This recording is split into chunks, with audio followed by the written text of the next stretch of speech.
नमस्कार. संपूर्ण जग आज माध्यम आणि मनोरंजनाच्या लाटेवर स्वार झाले आहे. या क्षेत्रासाठी निगडित उद्योग प्रचंड गतीने वाढतो आहे.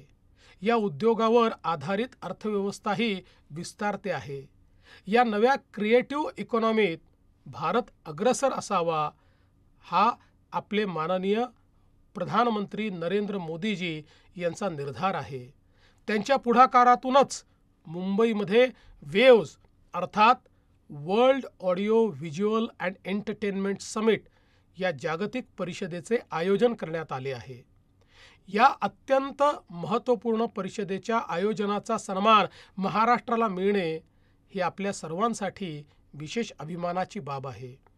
महाराष्ट्र सृजनशील आहे, कला सांस्कृतिकदृष्ट्या वैभवशाली आहे. या वैभवात या वेव्सच्या आयोजनामुळे आणखी भर पडणार आहे. महाराष्ट्र राज्याला ही संधी उपलब्ध करून दिल्याबद्दल माननीय प्रधानमंत्री नरेंद्र मोदीजी आणि केंद्र सरकार यांचे मी विशेष आभार मानतो.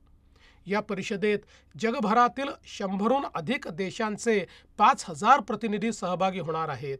या निमित्ताने देशातील सृजनशीलता जागतिक अर्थव्यवस्थेशी जोडली जाणार आहे. माननीय पंतप्रधान मोदीजी यांच्या द्रष्ट्या धोरणांमुळे भारत महासत्ता होण्याकडे वाटचाल करतो आहे. OTT, ॲनिमेशन, गेमिंग, VFX, संगीत आणि डिजिटल मीडिया या क्षेत्रात भारताने मोठी मजल मारली आहे. या क्षेत्रात रोजगार निर्मितीची प्रचंड क्षमता आहे. देशातील युवक या नव्या व्यवस्थेचे लाभार्थी असतील, पण त्यांच्याकडे या क्षेत्राचे जागतिक नेतृत्व यावे ही महत्त्वाकांक्षा घेऊन आम्ही पुढाकार घेतो आहे.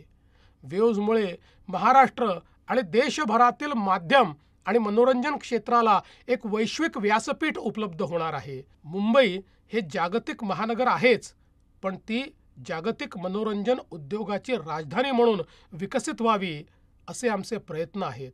म्हणूनच मुंबईत 1 मे ते 4 मे या कालावधीत होणाऱ्या world audio visual and entertainment समिटसाठी जगभरातून आणि देशभरातून येणाऱ्या प्रतिनिधींचे मी महाराष्ट्रातील तमाम नागरिकांच्या वतीने स्वागत करतो.